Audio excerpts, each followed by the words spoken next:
bless America. God bless America, land that I love. Stand beside her and guide her through the night with a light from above. From the mountains to the prairies to the ocean, white with fall. God bless America, my home, sweet home. God bless America, my home, sweet home. I'm Bonnie Silvera, and on behalf of the Benicia Historical Society, I would like to welcome you to today's Memorial Day ceremony. At this time, I would like to acknowledge the elected officials that are here today. We have Supervisor Linda Seifert, Mayor Elizabeth Patterson, Vice Mayor Alan Schwartzman, and Council members Tom Campbell and Mark Hughes. And then we have Kathy Hoffman from Congressman George Miller's office. Thank you all for coming today. On this day, we honor the memory of those veterans who gave their lives in defense of the United States Constitution and the freedoms we enjoy every day. We show our gratitude to all those men and women who serve now or who have served our country in every branch of the military.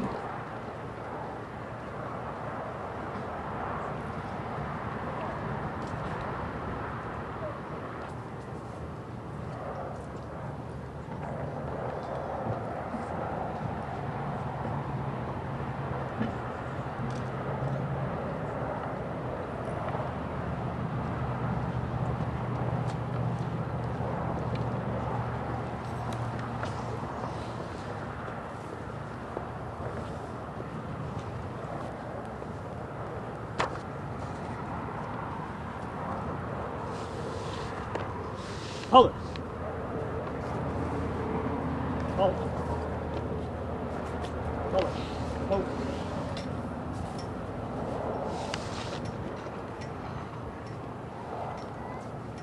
Salute, pledge. I pledge allegiance to the flag of the United States of America and to the republic for which it stands, one nation, under God, indivisible, with liberty and justice for all. Memorial Day 2011. This Memorial Day is different for Benicians than it has been in the past. The 749th Combat Sustainment Support Battalion, headquartered here in Benicia, is currently deployed to a war zone in Iraq for the first time in its 63-year history. They are the first support battalion from the California National Guard to deploy to Iraq for Operation New Dawn. Today we want to extend a special thank you and a special prayer for the families and the men and women of the 749th. May they all be kept out of harm's way and reunited with their families soon.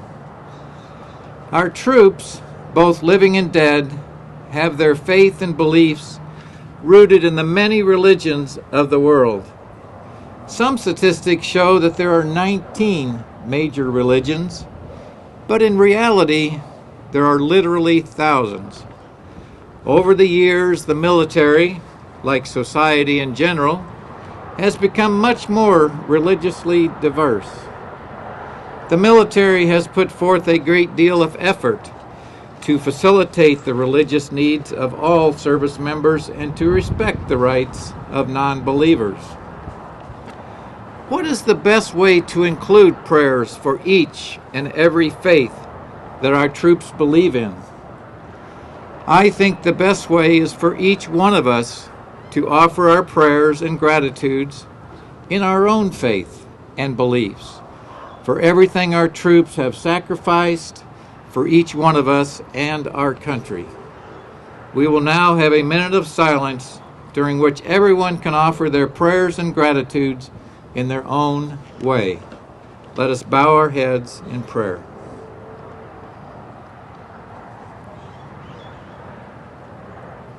As president of the Benicia Historical Society, it is my honor to give you a brief history of the cemetery. The Benicia Army Cemetery is the oldest U.S. military post cemetery in the Pacific States. It was a post cemetery for the Benicia Barracks, which from 1849 to 1857 served as a headquarters for the U.S. Army's Pacific Division. For much of that period, Benicia Barracks contained the only Army hospital on the West Coast. The cemetery contains 211 interments, dating from 1849 to 1958. Those include 123 U.S. military personnel, 9 foreign military personnel who were German and Italian prisoners of war, 61 civilians, 18 of unknown affiliation, and 3 pets. Members of the Ordnance Department, Quartermaster Corps, Signal Corps, Corps of Engineers, Infantry, Artillery, Cavalry, and Marine Corps are buried here. The cemetery also contains the remains of women and children who were dependents of soldiers stationed at Benicia. John Foley, who was awarded a Congressional Medal of Honor, is among the unknown. In the past, headstones were simple wood markers and information about the deceased was painted on. Over time, this information was lost, and when the disinterred were reinterred here, the graves were marked as unknown. The earliest dated burial at this cemetery was First Lieutenant Charles E. Jarvis, who died June 8, 1849 at Sonoma, California. Emily G. Brammer, wife of Staff Sergeant Charles Brammer, died June 12, 1958, and was the last person buried in the cemetery. The Benicia Army Post Cemetery is listed on the National Register of Historic Places as part of the Benicia Arsenal / Benicia Barracks Historic District. The Benicia Historical Society sponsors its annual Memorial Day ceremony in order to remember and honor those who are buried here, as well as all men and women of the armed forces. The Benicia Historical Society would like to extend our thanks to our neighbors, Valero Refinery, Ports Incorporated, and to the City of Benicia Public Works Department, and to especially the groundskeepers, Catherine and James Vanier, for all their valiant efforts to protect and preserve this special place of remembrance and reflection. We have Harry Wassman to thank for beginning the tradition of these Memorial Day ceremonies here at the Arsenal Cemetery more than 25 years ago. Thank you, Harry, for establishing the tradition that we continue and for setting the standard of excellence that we strive to meet every year. Harry makes the past more pleasant for all of us.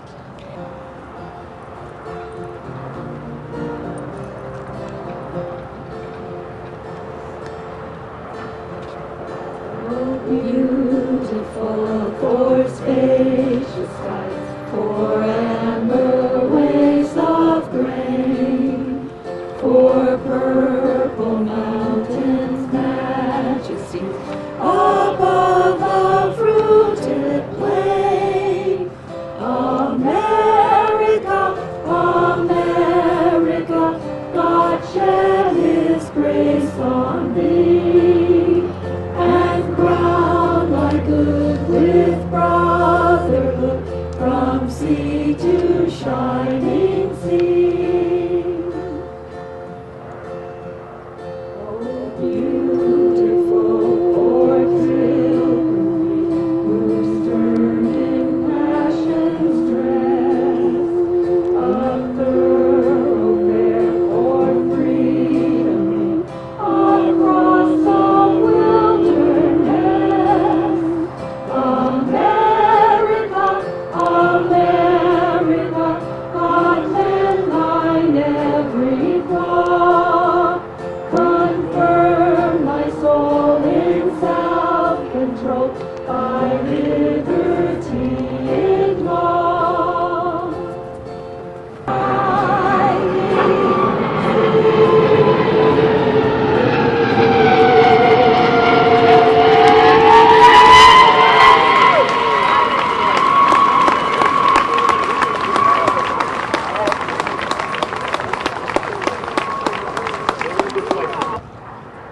Mayor Patterson, Supervisor Seifert, General Miller, City Council members, honored guests, and fellow citizens of Benicia.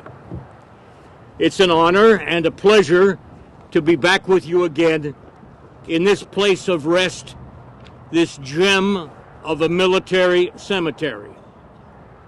I spoke with you last year, and what a year it's been.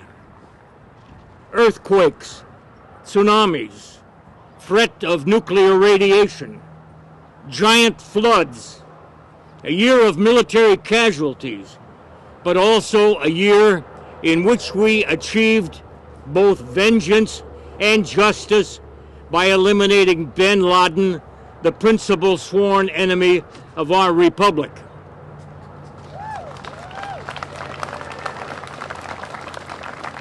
It was a year in which BP finally capped a spill that had discharged more than 4 million barrels of crude oil into the Gulf of Mexico. It's been a year of sexual stupidity, death in the streets, international public betrayal, rebellions, darkness at midday, agony, and miscarriage. Since we last talked, a petty official in Tunisia slapped a street vendor. The vendor sought justice, but found only ridicule. In despair, he set himself on fire. Sparks from his martyred body swept through neighboring lands, scorching the conscience of the world. The governments of Tunisia and Egypt were toppled, and as I speak, the North African littoral is blazing. Revolutionary flames have jumped borders, menacing all who abuse power. Rebellion is boiling in the streets of Morocco, Yemen, Bahrain, and Syria. The entire balance of power in the Mideast is changing. In contrast to the situation in the world, and in much of these, our beloved United States, we in Benicia are very, very fortunate. We have comfortable weather, a decent standard of living, and only a tolerable amount of political sniping. The soldiers who sleep beneath these stones, American, German, Italian, are untouched by the turmoil of outrageous weather, threats of nuclear radiation, deceit, betrayal, and further military adventures.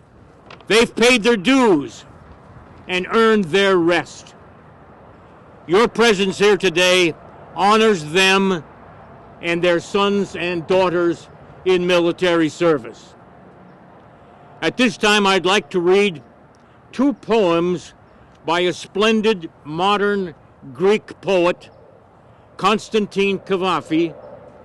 These short poems sum up how I feel when I visit this peaceful spot. After those 2 poems, with your indulgence, I'll read one of my own short poems. First, Nicholas Cavafy. Ideal and beloved voices of those who are dead, or of those who are lost to us like the dead. Sometimes they speak to us in our dreams. Sometimes in thought, the mind hears them, and for a moment, with their echo, other echoes return from the first poetry of our lives, like music that extinguishes the far-off night. The second poem by Cavafy is called Longings. Like the beautiful bodies of the dead who never aged, shut away inside a splendid tomb by tearful mourners, with roses at their head and jasmine at their feet. That's what longing looks like when they've passed away without being fulfilled, before they could be made complete by one of pleasure's nights or one of its radiant mornings.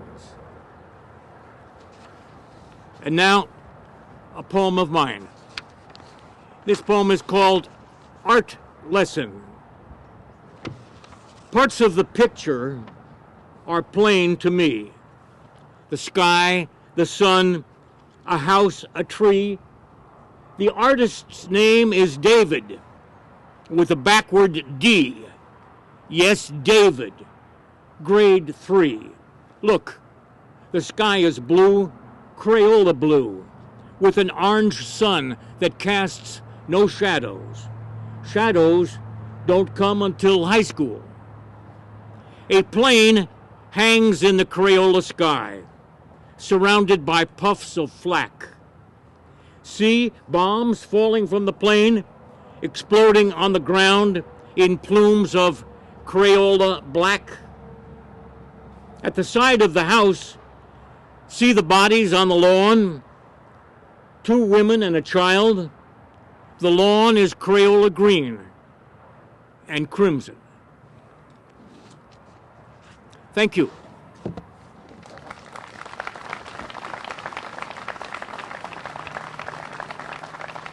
Good morning.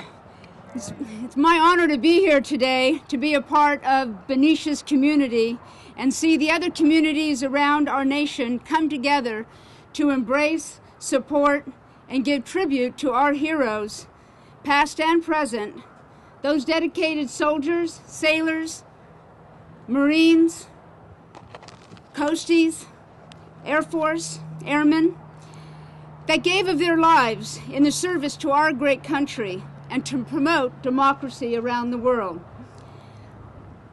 I'm going to ask, what is the difference between Memorial Day and Veterans Day? I know many here know that already, but the disturbing fact is there's a lot of people that don't know what the difference is between those two recognitions. And then I just read in yesterday's paper in the parade, there was a question, what war does Memorial Day recognize? Well, the simple difference between Memorial Day and Veterans Day is that Memorial Day has been set aside to honor Americans who died in wartime, all wars, while Veterans Day, of course, is intended to honor all that have served in the armed forces. Since 1866, when the people of Waterloo, New York, dipped their flags to half-mast and decorated their village to remember the soldiers who died from our Civil War, our nation has paid tribute to those lives of all servicemen and women who have fallen in the line of duty. But it wasn't until 1971 that it became a national holiday. So on at least one day of each year, the nation stops, takes a pause, and remembers them to take note of their sacrifice. Memorial Day is a day to give pause and to give thanks to the people who fought for the things we Americans hold dear. As stated in our Declaration of Independence, that all men are created equal, that they are endowed by their creators with certain unalienable rights, that among these are life, liberty, and the pursuit of happiness. This is what our heroes died for. This is what we Americans that we cherish. During the past week, thousands of people, ordinary citizens like you and me, and I know some of you in this audience and across our nation, have decorated each of its military graves with the nation's flag. They planted the flag at the base of the gravestone in order to lift up the lives of these heroes. The graves here at the Benicia Arsenal Post Cemetery and at the Arlington National Cemetery and countless cemeteries worldwide remind us that freedom is not free. It comes with a great cost. The service members resting here and elsewhere lived supporting the lives and values that create the backbone of our nation. These service men and women share a special heritage, a common bond with today's warrior. If you were to look in their lives, whether they're privates or generals, you would see they all practice the military values of loyalty, duty, respect, selfless service, honor, integrity, and personal courage. They were fathers and mothers, sons and daughters, husbands and wives who rose to meet seemingly impossible odds and did extraordinary things. These brave men and women left the safety of their sovereign nation, their sovereign soil, to defeat tyrants, ensure justice, and fulfill the promise of safety and security for our citizens and the global community. Their lives were dedicated not to conflict or death. Their lives were dedicated to compassion and life. We have all been touched by the ultimate sacrifice warriors have made in service to their country and the suffering it has brought to mothers, fathers, sisters, brothers, spouses, and friends. We remember the families of the missing and the Gold Star families who lost the warriors to illness, injury, and combat. These families who stood strong through uncertainty and whose resilience, dedication, and commitment to their soldiers continue to shine as beacons through the darkest hours for the rest of us. For the families and friends of the fallen, every day is Memorial Day. In remembering the missing, and I'm so glad to see the POW MIA flag, our nation is committed to the warrior ethos, I will never leave a fallen comrade behind, and continues its efforts to locate, identify, and send home those men and women who have not returned. A case in point is a recent interment on this past 22nd of May of Sergeant Marvin Gill, who was laid to rest in the family plot in Linden, California. Sergeant Gill was a 26-year-old radio operator assigned to a C-47 under the U.S. Army Air Force, and it was lost during mission in World War II. He was missing for 44 years. You think about that family that didn't know for so long. But he was found in the Philippines in 1989. Again, we will never leave a fallen comrade behind. In this world, terror will not rest. Violence will not sleep. Unfortunately, evil will not die. But by your presence here, as we honor and remember those who have served, compassion will prevail, justice will triumph, and freedom will reign. Since September 11, 2001, the Army has lost over 6,000 soldiers in the war on terror. I don't know the count for the other services, but within the Army numbers, 652 have been Army National Guardsmen. I ask you to remember those who stand shoulder to shoulder today against terror and oppression, carrying freedom's torch in foreign lands and here at home. I'm pulling out my BlackBerry because I have an email that I want to share with you.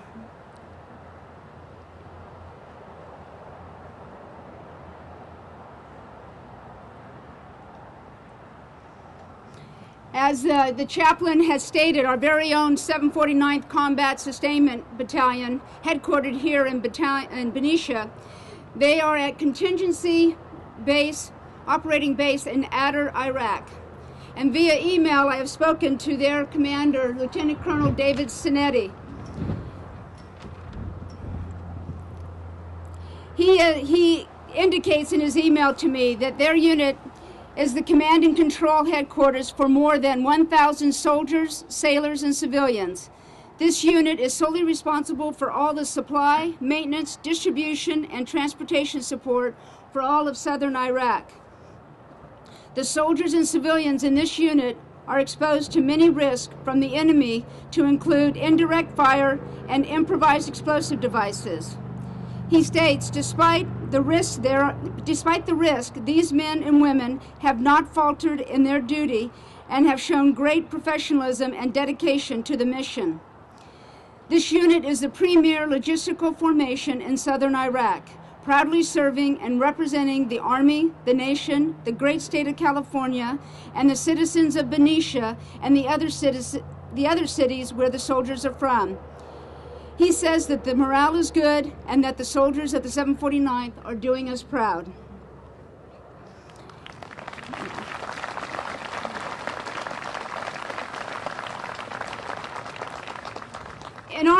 In our nation's history,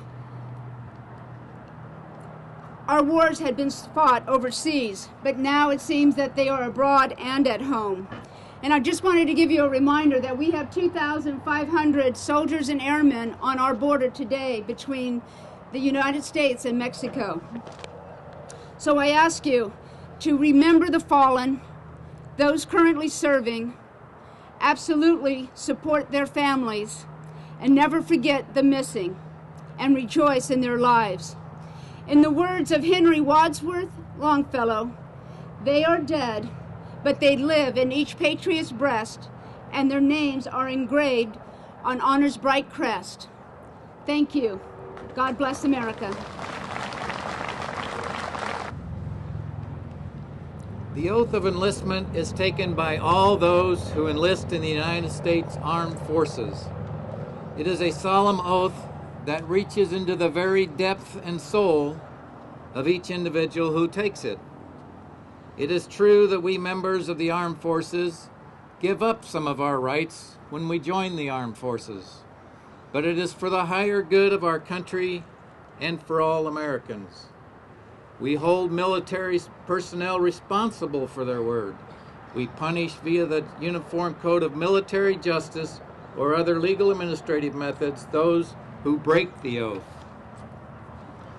I, Larry J. Miller, do solemnly swear that I will support and defend the Constitution of the United States against all enemies, foreign and domestic, that I will bear true faith and allegiance to the same, and that I will obey the orders of the President of the United States and the orders of the officers appointed over me, according to the regulations and the Uniform Code of Military Justice, so help me God.